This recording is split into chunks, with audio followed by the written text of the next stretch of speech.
అందరికీ నమస్కారం. Lakkaraju Muralidhar Rao astro and remedies ఛానల్కు స్వాగతం. Mahabharatam part 1 by Aravind Kumar upload చేస్తున్నాను. ఈ రోజు నుంచి రోజుకొక ఎపిసోడ్ చొప్పున అప్లోడ్ చేస్తాను. విని ఆనందించండి. లైక్ చేయండి, షేర్ చేయండి మరియు సబ్స్క్రైబ్ చేయండి నా ఛానల్ని. శ్రీ గురుభ్యో నమః. మహాభారత కథాస్మరణలో మొదటి రోజు. వక్రతుండ మహాకాయం సూర్యకోటి సమప్రభా నిర్విఘ్నం కురు మే దేవా సర్వకార్యేషు సర్వదా.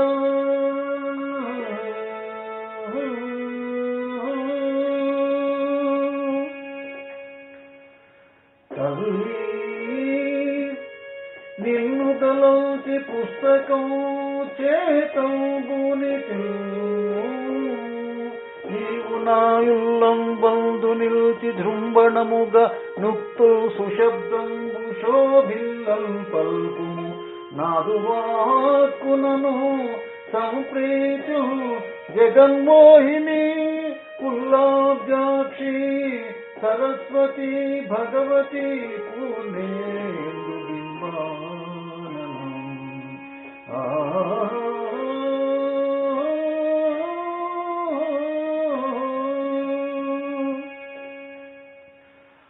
అమ్మల గన్నయమ్మ ముగురమ్మల మూల పుటమ్మ చాలా పెద్దమ్మ సురారులమ్మ కడుపారెడి బుచ్చినయమ్మ కన్నులో నమ్మిన వేల్పుటమ్మల మనంబుల నుండెటియమ్మ దుర్గమాయమ్మ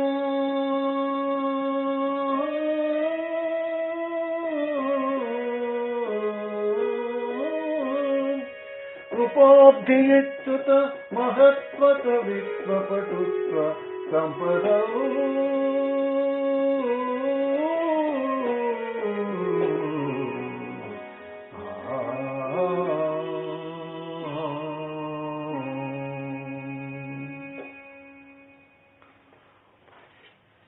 భగవంతుని యొక్క కృప వల్ల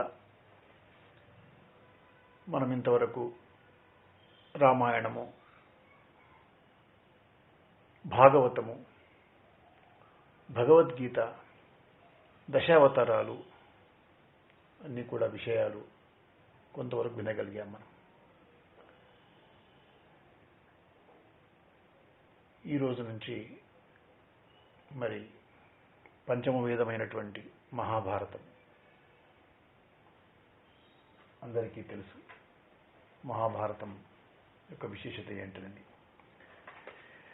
తింటే గారెలే తినాలి, వింటే భారతమే వినాలి అని మనం చాలాసార్లు వినుంటాం మనం ఈ వాక్యాలు. కాబట్టి భారతానికి అంతటి ప్రాముఖ్యం ఎందుకు వచ్చింది అంటే, రామాయణ భారతాలు భారతీయ మనస్తత్వాలను గాఢంగా ప్రభావితం చేశాయి. ప్రత్యక్షంగానో పరోక్షంగానో ఆ గ్రంథాలోని పాత్రలు ఏనాటికి వివిధ సందర్భాలలో మనము ఏదో రూపంలో వాటిని జ్ఞాపకం చేసుకుంటూనే ఉంటుంటాం మన జీవితంలో.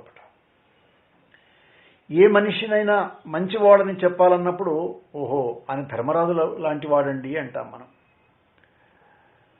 మరి చెడు ఆలోచన చేసేటువంటి వాడిని చూసి ఈయన శకుని అంటాం. మన దగ్గర ఉంటూనే మనను పూర్తిగా నిరుత్సాహపరిచేటువంటి వాళ్ళని ఏమంటామంటే, ఆ యొక్క నైజాన్ని ఏమంటామంటే ఇది శల్యసారథ్యమే అంటాం. కాబట్టి తిండిలో, బలంలో చాలా బలంగా ఎవరైతే బాగా కనిపిస్తారో అంటాం, ఓ వాడు భీముడండి అంటాం మనం. శ్రీకృష్ణుని యొక్క కార్యనిర్వహణ సామర్థ్యం, ధర్మరాజు యొక్క ధర్మనిరతి, ద్రౌపది యొక్క అభిజాత్యం, అర్జునుని యొక్క శౌర్యం, కర్ణుని యొక్క జీవన గమనం విన్యాసం, ధృతరాష్ట్రుని యొక్క ద్వంద్వ ప్రవృత్తి, ఇవన్నీ ఒక పార్శ్వమైతే ఆయా కథాఘట్టాల్లో వ్యాసాది మహర్షులు చెప్పినటువంటి సార్వకాలికమైనటువంటి హితోక్తులు అంటే ఈనాటికి ఉపయోగపడతాయి అన్నమాట. అన్ని కాలాలు పోయేటువంటి భారతీయాత్మక నిజానికి పట్టుగొమ్మలు అన్నమాట. శాంతి అనుశాసనిక పర్వాలలో అంపశేయపై ఉన్న భీష్ముడు ధర్మరాజు ప్రధాన శ్రోతగా చేసి చెప్పినటువంటి మహోదాత్త విషయాల్లో వేదసారం ముద్ద కట్టింది. ధార్మిక విషయాలను కథాత్మకంగా ఆయన చెప్పిన పద్ధతి చాలా అపూర్వం అనిపిస్తుంది మనకు. సాంఘిక వ్యవస్థ ప్రశాంతంగా సాగాలంటే ప్రతి వారికి అపభీతి ఉండాలని అని హితోక్తి సర్వదా అహింసను పాటించడమే ఉత్తమమని భీష్ముని యొక్క చర్మ సందేశం. భారత సంస్కృతి, భారతీయ ఆత్మ మహాభారతంలో అవి నిజానికి ప్రతిఫలించాయి. అందుకే ఇది నిత్య పఠనీయ గ్రంథం అని చెప్పేసి అందరూ చెప్తూ ఉంటారు.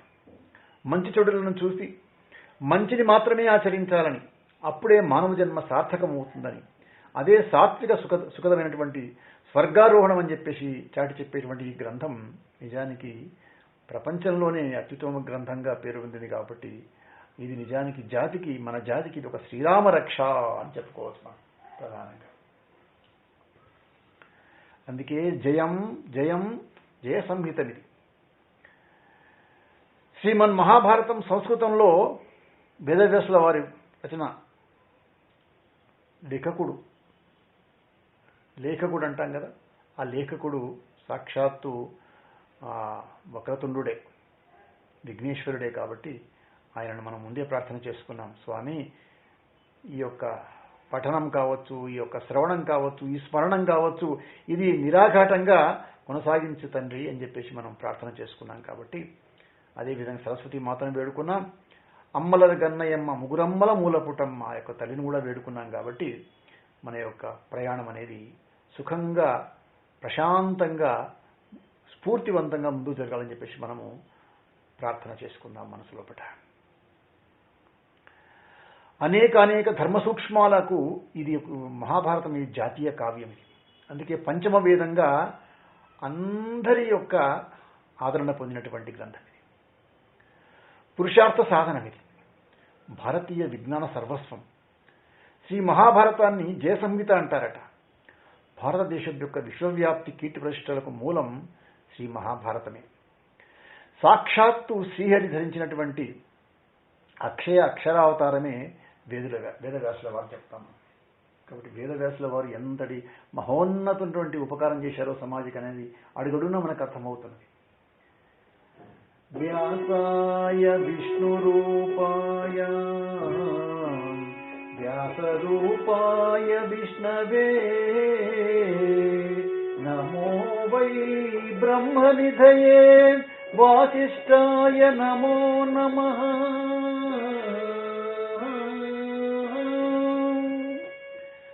వేదవ్యాసుల వారికి సాష్టాంగ నమస్కారాలు తెలుపుకుందాం మనం. శ్రీ మహావిష్ణువే అనంత దిగ్గ శబ్దరాశిని చతుర్వేదాలుగా విభజింపదలిస్తే, వేదాలను ఉపనిషత్తులను పురాణాలుగా మరి పూర్తిగా వివరణాత్మకంగా లోకానికి అందించదలిస్తే అప్పుడు వారు వేదవ్యాస భగవానులుగా అవతరించారని చెప్తారు. శ్రీ భాగవత భారతాలు మరి మంగళప్రోక్తంలే, మన జాతికి జీవనాడులే శ్రీ భాగవత భారతాలు. శ్రీమద్ భగవద్గీత శ్రీ మహాభారతంలో అనుశాసనిక పర్వతాంతర్గత భగవద్వాణి. కాబట్టి వ్యాసుల వారి యొక్క 3 సంవత్సరాల వాచిక యాగం మహాభారతం. అంటే 3 సంవత్సరాలు పట్టిందని చెప్తారు వ్యాసుల వారికి. వైశంపాయనుడు జనమేజయునికి వినిపించినటువంటి ఇతిహాసం ఇది. ఆ గడిచిన కథను రోమహర్షుని కుమారుడైనటువంటి ఉగ్రశ్రవుడు, అదే సూతుడు అంటాం కదా, సూతుల వారు నైమిషారణ్యంలో సత్రయాగాలు చేస్తున్నటువంటి శౌనకాది మహామునులకు చెప్పినటువంటి కథామృతం ఇది. సూతుడు భారత కథ అంతా చెప్పి చివరిలో చెప్పినటువంటి మంచి మాట మనం మర్చిపోవద్దు, అది స్మరణీయం మనకది. యది హాస్తి తదన్యత్ర ఎన్నే హాస్తి న తత్క్వచిత్. అంటే ఇందులో ఉన్నటువంటి విశేషాలే ప్రపంచమంతా ఉన్నాయట, ఇందులో లేనివి ఏవి కూడా ప్రపంచంలో ఉండనే ఉండవు అని చెప్పేసి అంత విజ్ఞాన నిఘంటువు లాంటిది మహాభారతం. మహాభారతానికి భగవద్గీత ఆత్మ లాంటిదట. పాండవుల చరిత్ర భారతానికి శరీరం లాంటిదట. చతుర్విధ పురుషార్థ విజ్ఞానం జీవితం, ఇతిహాసాలు, ఉపాఖ్యానాలు, జవసత్వాలు. కాబట్టి మానవ జీవితం అనేటువంటి మహాసముద్రాన్ని మధించి బాదరాయణుడు అంటే వేదవ్యాసుడు మానవాళికి ప్రేమతో పంచినటువంటి అమృత భాండం ఈ యొక్క మహాభారతం. నేటి ధార్మిక జీవన ప్రవృత్తికి అది మార్గదర్శకం కాబట్టి ప్రాణాధారం కూడా. మహాభారతాన్ని పారిజాత మహాకల్పవృక్షంతో పోలుస్తారట. అంత శ్రేష్టమైనటువంటిది ఈ యొక్క మహాభారతం. మరి మన ఆంధ్ర మహాభారతంలో 18 పర్వాలు చెప్తాం మనం. 18 పర్వాలు దీంట్లో ఉన్నాయని చెప్పేసి. ఆంధ్ర మహాభారతం పేరు విన్న వెంబడే మనకు త్రిమూర్తులు లాంటి వాళ్ళు మనకు దర్శనమిస్తారు, జ్ఞాపకానికి వస్తారు. నన్నయ్య, తిక్కన, ఎర్రాప్రగడ. కాబట్టి వీరు ఏవైతే విషయాలు మనకు అందించారో అలాంటి మహాభారతంలో మొత్తము 18 పర్వాలు, 100 వరకు ఉపపర్వాలు ఉన్నాయి. దాంట్లో 63 ఆశ్వాసాలు ఉన్నాయి. సుమారుగా 21,500 పైన గద్యాలు ఉన్నాయి. వేదవ్యాసుల వారు రచించిందేమో 1,00,000 శ్లోకాల్లో ఉంది. దాన్ని ఈ విధంగా మనం ఆంధ్రీకరణలో చూసినట్లయితే సుమారుగా మనకు కనబడేటువంటి విషయం ఇది. ఇన్ని ఉన్నటువంటి మహద్గ్రంథము నానా రుచిరార్థ సూక్తి నిధి, తరతరాల తెలుగు జాతికి రీతికి నీతికి ప్రతీకగా హైందవ సంస్కృతి మందిరంపై నిర్మించినటువంటి సమున్నత సుందరమైనటువంటి సువర్ణ శిఖరం మన ఆంధ్ర మహాభారతం. దాని యొక్క నిర్మాతలే మన కవిత్రయమూర్తులు వాడు. ఆనాటి రాజధాని రాజమహేంద్రి, నాటి చాణక్య వంశప్రభువు రాజనరేంద్రుని యొక్క ప్రోత్సాహంతో 1053 సంవత్సరం ప్రాంతంలో వ్యాస మహాభారతం ఆంధ్రీకరణకు నన్నయ్య భట్టారకులు శ్రీకారం చుట్టారు. తిక్కన, ఎర్రనాథులు చక్కదనంతో చెక్కారు. సుమారుగా దీనికి పట్టిన కాలం ఎంత ఆలోచిస్తే 250 సంవత్సరాల కాలక్రమం నాటి దీనికి పట్టింది మొత్తం. కాబట్టి ఈ మహాకావ్య నిర్మాణం సుసంపన్నమైంది. కాబట్టి ఇన్ని సంవత్సరాల లోపల అనుభవజ్ఞులైనటువంటి మహాత్ములు మహాభారతాన్ని ఏమంటారంటే ధర్మశాస్త్రం అంటారు, వేదాంతం అంటారు, నీతిశాస్త్రం అంటారు, మహాకావ్యం అంటారు, సర్వలక్ష్య సంగ్రహం అంటారు, ఇతిహాసం అంటారు, బహుపురాణ సముచ్చయమని అనేక విధాలుగా వేనోళ్లు కీర్తించారు దాన్ని.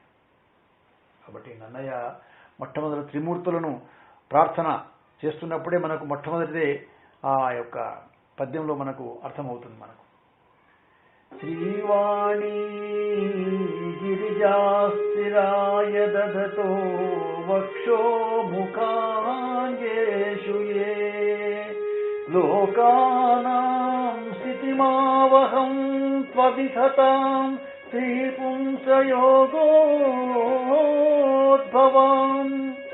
ते वेदत्रयमूर्तय स्त्रीपुरुषा सम्पूजिता वसुरैर्भूयासु पुरुषोत्तमाम्बुज भवतीकं श्रीकरं धरासे.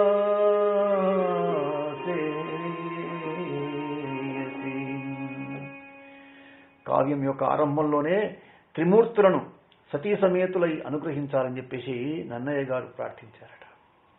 మహాభారతానికి ఆదిశంకరాచార్యుల వారు, శ్రీధరులు, విద్యాసాగరులు, పరమానంద భట్టాచార్యులు, నందనాచార్యులు వంటి మహానుభావులు అనేక మంది ఆ విధంగా రసాత్మకమైనటువంటి వ్యాఖ్యానాలను అందించారు.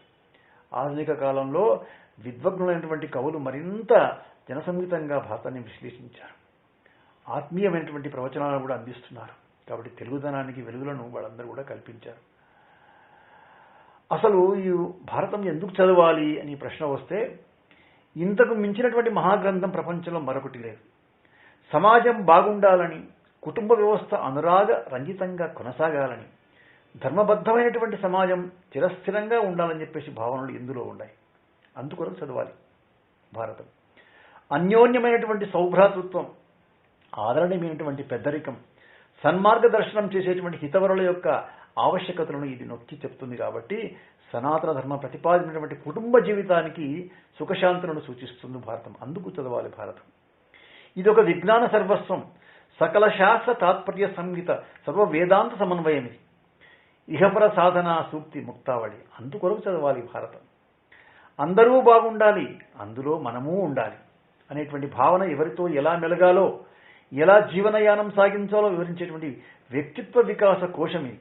బాగుపడడానికి, చెడిపోవడానికి కారణాలను ఉదాహరణపూర్వకంగా మనకు ప్రస్తావిస్తుంది. కాబట్టి అందుకొరకు చదవాలి భారతం. మానవ సంబంధాలు, మానవీయ సంబంధాలు, స్నేహ సంభరితాలు కావాలంటే గురు శిష్యుల యొక్క సంబంధం, ద్రోణార్జునుడు, రాజ్య పాలనా కౌశలం, భీష్ముడు ధర్మరాజు, పితృవాక్య పాలనం, భీష్ముల వారు, భార్యాభర్తల సంబంధం, ద్రౌపది పాండవులు, అత్తా కోడళ్ళు, కుంతి ద్రౌపది ఎలా ప్రవర్తించాలో ఇది మనకు విశదీకరిస్తుంది. కాబట్టి మహాభారతం యొక్క సారమంతా మనం కేవలం ఒక పద్యంలో చెప్పుకోవాలి అంటే, ఒరులేయని రుణరించిన నరవర అప్రియము తన మనంబునకగుదానొరులకు నవిసేయకు ఉనికి పరాయణము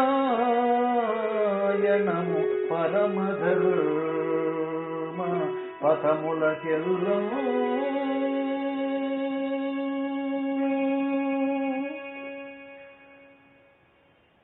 ఇది ప్రధానంగా మనం జాగ్రత్తగా ఈ సారమంతా గుర్తుపెట్టుకున్నట్లయితే మనం మెల్లిమెల్లిగా మనము దీంట్లో ముందుకు పోయేటువంటి ప్రయత్నం మనము చేసే అవకాశం ఉంటుంది.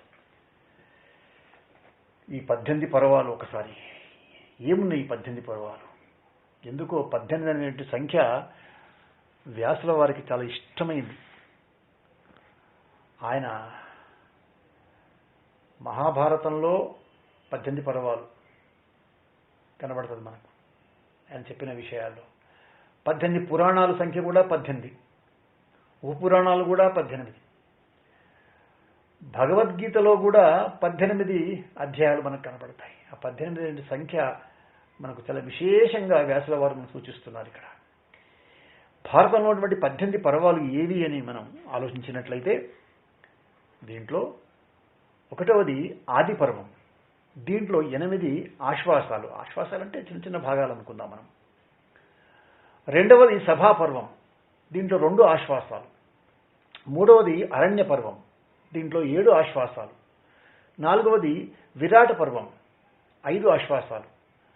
ఐదవది ఉద్యోగ పర్వం, 4 ఆశ్వాసాలు. ఆరవది భీష్మ పర్వం, 3 ఆశ్వాసాలు. ఏడవది ద్రోణ పర్వం, 5 ఆశ్వాసాలు.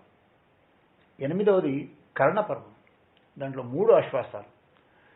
తొమ్మిదవది శల్య పర్వం, దీంట్లో 2 ఆశ్వాసాలు.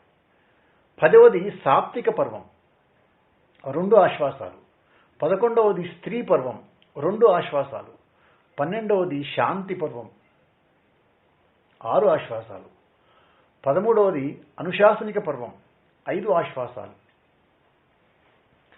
14వది అశ్వమేధ పర్వం, దీంట్లో 4 ఆశ్వాసాలు. 15వది ఆశ్రమవాస పర్వం, 2 ఆశ్వాసాలు. 16వది మౌసల పర్వం, 1 ఆశ్వాసం. 17వది మహాప్రస్థాన పర్వం, 1 ఆశ్వాసము.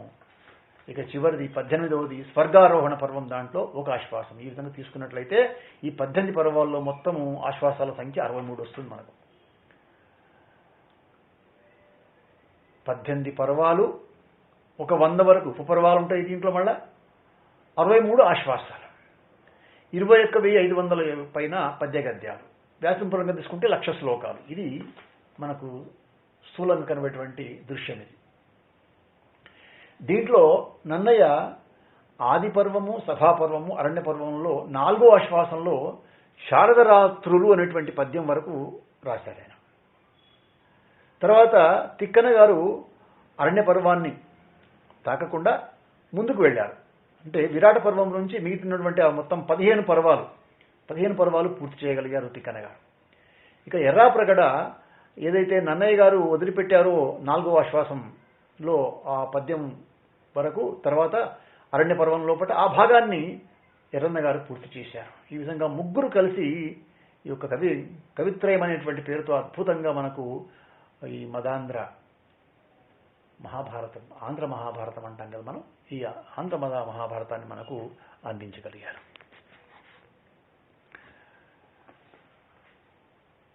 మంగళం కౌసలేంద్రాయ మహనీయ గుణాత్మనే చక్రవర్తి తనూజాయ సార్వభౌమాయ మంగళం.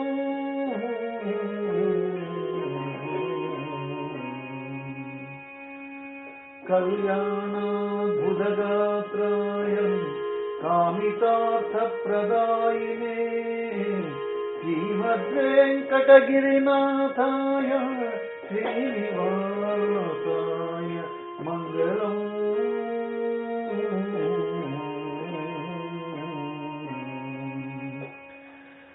సర్వం శ్రీకృష్ణార్పణమస్తు. మీకు నా వీడియో కనుక నచ్చితే లైక్ చేయండి, షేర్ చేయండి. ఈ వీడియో కింద ఉన్న బెల్ ఐకాన్ను క్లిక్ చేయడం ద్వారా నా ఛానల్ను సబ్స్క్రైబ్ చేసుకోండి. దీనివల్ల మీకు నా వీడియోలు అందుబాటులో ఉంటాయి. Thank you.